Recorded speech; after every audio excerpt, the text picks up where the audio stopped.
name is Justin Muturi, Speaker of the National Assembly of the Republic of Kenya, also currently serving as the chairperson of the Commonwealth Parliamentary Association Africa region. Okay, you've been indoor all this while, having discussion on one or two things. Can you just give us brief of what has happened today? Well, today's meeting by the Executive Committee was to review the various activities that the various branches and the region has been holding with regard to matters about Commonwealth Parliamentary Association. You know, some of our activities involve women in Parliament, youth, and engagement in democratic processes, and generally, where are we as Africa in terms of enforcing the enduring values of the Commonwealth? And remember, Commonwealth is an old association established way back in 1911, when many African countries were still under colonial rule. But over the years, has evolved and embraced a lot of the democratic culture that we see, practiced in many parts of the world. But therefore, we obviously must, keep updating ourselves, sharing experiences and practices from our various jurisdictions. So what should Kenyan women and youth, also Nigerian women and youth, expect from this conference? Well, every country is governed by its own, grad norm, what you call the constitution.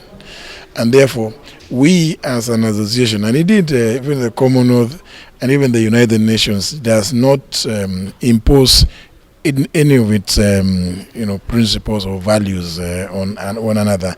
What we do is to encourage one another. We know there's the issue of women representation in parliaments in many parts of the world, not just Africa. And the issue to do is to encourage as many people as possible to participate in electoral politics. If I were to go straight directly to Kenya, it is because there's been a big problem for us to get women participating in politics.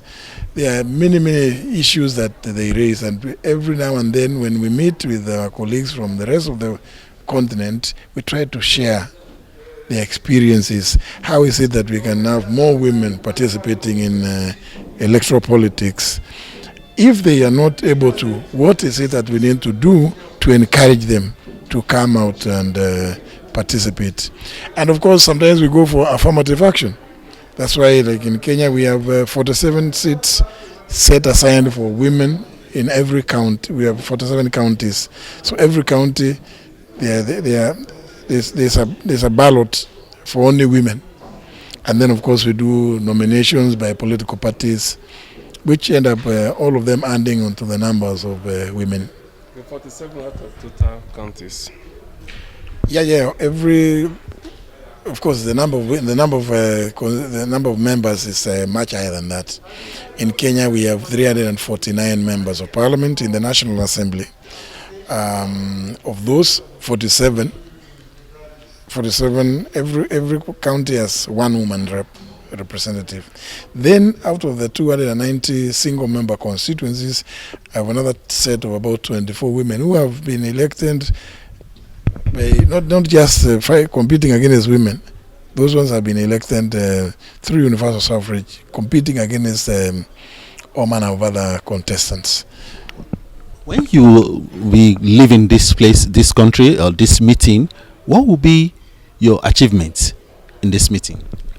One is to note what it is that we have achieved over the last 1 year. Given the challenges of the pandemic, the COVID-19 pandemic. Of course, there have not been a lot of in-person meetings, but this, in fact, the whole of last year, this conference should have happened last year here in Abuja, but we could not do it. In fact, my greatest thanks go to what has been done by the Nigerian government to make it possible for us, the rest of Africa, to be able to assemble here and come and share experiences. You know, the number of seminars that we've held, the number of conferences that we do with the youth, particularly in the continent, when we bring them together to discuss, to try and encourage them to participate in their own governance. You know, for me, if you don't participate, don't blame that those that have been elected are not good, because by not participating, you actually participate in electing the bad ones. So in that case, what message are you sending to your youths in your country? Come out in large numbers. The youth are the largest component of the population in Africa and in my country in particular. And my challenge to them, my call to them is, please, this is your time. Don't wait for tomorrow. This is the time. Come out and participate in electoral politics. Yeah. Thank you so much. Your name again? Justin Muturi, Speaker of the National Assembly of the Republic of Kenya. Yeah. Thank you.